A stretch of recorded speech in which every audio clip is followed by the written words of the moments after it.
Food security का मतलब 2 वक्त का खाना तो बिल्कुल भी नहीं होता। तो फूड सिक्योरिटी होता क्या है? सिंपल वर्ड्स में फूड सिक्योरिटी का मतलब होता है availability, accessibility and affordability of food to all the people all the times. अब ये एक्चुअल में अफोर्डेबिलिटी, एक्सेसिबिलिटी एंड अवेलेबिलिटी का मतलब क्या है?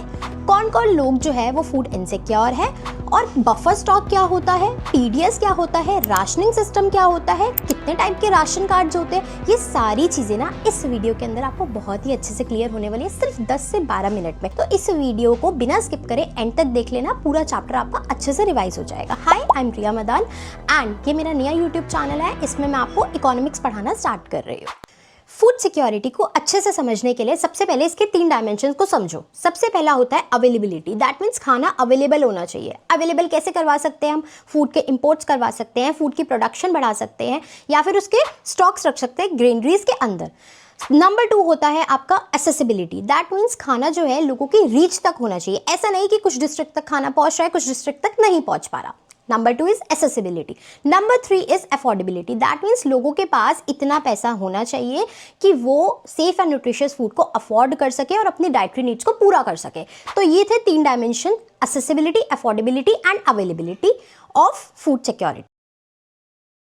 नेक्स्ट कॉन्सेप्ट आता है वाई फूड सिक्योरिटी। देखो, वैसे तो हमें पता है कि जो पुअर पीपल होते हैं वो ही मोस्टली फूड इनसिक्योर होते हैं, बट किन्हीं किन्हीं सिचुएशंस में ऐसा भी हो जाता है कि जो अबव पॉवर्टी लाइन वाले होते हैं वो भी फूड इनसिक्योरिटी को फेस करते हैं। जैसे कि मान लो कोई नेचुरल कैलेमिटी, अर्थक्वेक, फ्लड, या ऐसी सिचुएशंस हो गई, या आप देख लो कोविड-19 या कोई एपिडेमिक या पैंडेमिक आ गया, तो इन केसेस में क्या होता है कि फूड का प्रोडक्शन कम होता है, जिसकी वजह से फूड शॉर्टेज होता है, प्राइजेस बढ़ते हैं, प्राइजेस बढ़ने की वजह से लोग अफोर्ड नहीं कर पाते, फिर उनकी डेथ्स होती है ड्यू टू स्टारवेशन। अब ये जो साइकिल है ना, अगर ये लॉन्ग टाइम तक चलती है तो इसकी वजह से फेमाइन होता है। Famine means large scale death due to starvation. ठीक है जी। अब जैसे कि मोस्ट डिवास्टेटिंग फेमाइन थी जो बंगाल में आई थी 1943 के अंदर। It was the most devastating, जिसमें 30 लाख लोगों की डेथ हो गई थी due to starvation. Next part हमारा आता है हु आर फूड इनसिक्योर। वैसे तो जो गवर्नमेंट ने स्कीम्स इंट्रोड्यूस करी है उसकी वजह से काफ़ी हद तक फूड सिक्योरिटी इंश्योर करी गई है, बट आज भी बहुत से सेक्शन ऑफ द सोसाइटी ऐसे हैं जहाँ तक खाना अभी तक नहीं पहुँच पा रहा। जैसे कि अर्बन एरिया की अगर मैं बात करूँ तो वहाँ पे कैजुअल वर्कर हो गए, आपके लो पेड वर्कर्स हो गए, जिनके पास स्किल्स एंड एजुकेशन कम होती है, जिसकी वजह से वो फूड इनसिक्योर हो जाते हैं। रूरल एरिया की अगर मैं बात करूँ तो इसमें बेगर्स हो गए, डेस्टिट्यूट्स हो गए, लैंडलेस लेबरर्स हो गए, ये सारे लोग जो होते हैं वो फूड इनसिक्योर हो जाते हैं। कभी कभार फूड इनसिक्योरिटी जो होती है वो सोशल कॉम्पोजिशन की वजह से भी होती है। लाइक बंदा पुअर है, पुअर के साथ साथ SC ST या फिर किसी बैकवर्ड ट्राइब का हो जाता है, तो वो लोग भी क्या बन जाते हैं? फूड इनसिक्योर बन जाते हैं। और कौन कौन से सेक्शंस फूड इनसिक्योर है? जैसे कि प्रेग्नेंट विमेन हो गई, नर्सिंग मदर्स हो गई, children under the age of 5 years. और NHFS रिपोर्ट खुद ये बताती है कि 11 करोड़ विमेन एंड चिल्ड्रन जो है वो food insecure. Largest food insecure people in the country की अगर मैं बात करूँ तो Uttar Pradesh, Bihar, Chhattisgarh, parts of Madhya Pradesh and Maharashtra, ये सारे रीजन्स में लोग बहुत ज़्यादा फूड इनसिक्योर। अब नेक्स्ट कॉन्सेप्ट जो हमारा आता है that is hunger. Hunger basically सिर्फ पॉवर्टी नहीं होता। हंगर का मतलब होता है जब एक पर्सन को insufficient quantity and quality of food मिल रहा हो। ठीक है। हंगर 2 तरह का होता है, जैसे कि सबसे पहला होता है सीजनल, दूसरा होता है क्रॉनिक। सीजनल में क्या होता है? कुछ सीजन्स खाना मिलता है अच्छे से, अच्छी क्वालिटी का, अच्छी क्वांटिटी में, कुछ सीजन में नहीं मिलता। ये बेसिकली एग्रीकल्चरल के केसेस में होता है, जब हार्वेस्टिंग अच्छा होता है तो उनको अच्छे से खाने को मिल जाता है, हार्वेस्टिंग नहीं होता तो नहीं मिलता। Next chronic. क्रॉनिक के अंदर क्या होता है? जब throughout the year good quality and quantity of food नहीं मिल रहा होता तो it leads to chronic hunger. अब आपकी एनसीईआरटी में टेबल 4.2 ये बताता है कि इंडिया में सीजनल और क्रॉनिक हंगर का परसेंटेज रिड्यूस हुआ। अब as we know India is aiming at self sufficiency since independence. इसके लिए इंडिया में ग्रीन रेवोल्यूशन भी इंट्रोड्यूस करवाया गया, जिसमें व्हीट एंड राइस का प्रोडक्शन काफ़ी हद तक बढ़ाया गया। अब ग्रीन रेवोल्यूशन से इंस्पायर होकर ना और अच्छा फूड सिक्योरिटी सिस्टम बनाने का उन्होंने सोचा। अब आते हैं इसमें 2 कंपोनेंट्स। सबसे पहला आता है बफर स्टॉक, फिर आता है आपका पीडीएस। बफर स्टॉक बेसिकली क्या होता है? जब FCI, जिसे हम फूड कॉर्पोरेशन ऑफ इंडिया बोलते हैं, वो गवर्नमेंट के बिहाफ पर उन फार्मर्स के पास जाते हैं जो सरप्लस प्रोडक्शन कर रहे होते हैं, उनसे फूड ग्रेन्स परचेज करते हैं at the minimum support price. Food grains में बेसिकली ज़्यादातर वो व्हीट एंड राइस को ही प्रेफर करते हैं। अब उनसे मिनिमम सपोर्ट प्राइस पे लेते हैं। मिनिमम सपोर्ट प्राइस का मतलब क्या होता है? ये एक प्री अनाउंस्ड प्राइस होता है फार्मर्स के लिए, जो कि गवर्नमेंट डिक्लेयर करती है बिफोर एवरी सोइंग सीजन। अब उन्होंने परचेज कर लिया, परचेज करने के बाद वो उनको स्टॉक करती है और फिर आगे डेफिसिट एरियाज में पुअर पीपल को सप्लाई करती है at the price lower than the market price, जिसे हम इशू प्राइस भी बोलते हैं। अब नेक्स्ट हमारा आता है पीडीएस, जिसे हम बोलते हैं पब्लिक डिस्ट्रीब्यूशन सिस्टम। अब जो एफसीआई ने फूड प्रोक्योर करा है उसको डिस्ट्रीब्यूट करा जाता है थ्रू द राशन शॉप्स और द फेयर प्राइस शॉप्स, जो कि गवर्नमेंट रेगुलेटेड होती है। All over the country 5.5 lakh ऐसी शॉप्स है।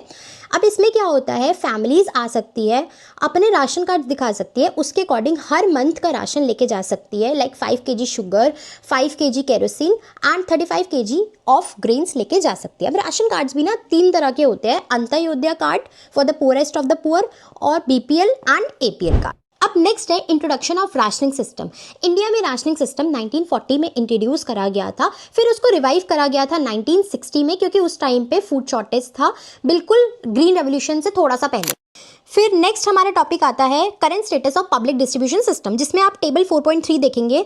इसमें स्कीम्स बता रखी है, कौन से ईयर में आई थी और किन किन ग्रुप्स को टारगेट करती है और इनका इशू प्राइस क्या था, ये सब बता रखा है। जैसे सबसे पहले पीडीएस 1992 में आया था, यूनिवर्सली टारगेट कर रहे हैं व्हीट राइस का इशू प्राइस बता रखा है। रिवैम्प पब्लिक डिस्ट्रीब्यूशन सिस्टम 1992 में आया था और इनके बैकवर्ड लोगों के लिए आया था। व्हीट और राइस का प्राइस गिवन है। टीपीडीएस मतलब टारगेटेड पब्लिक डिस्ट्रीब्यूशन सिस्टम 1997 में आया था। Poor, non poor, BPL, APL सबके लिए आया था, इनका प्राइस गिवन है।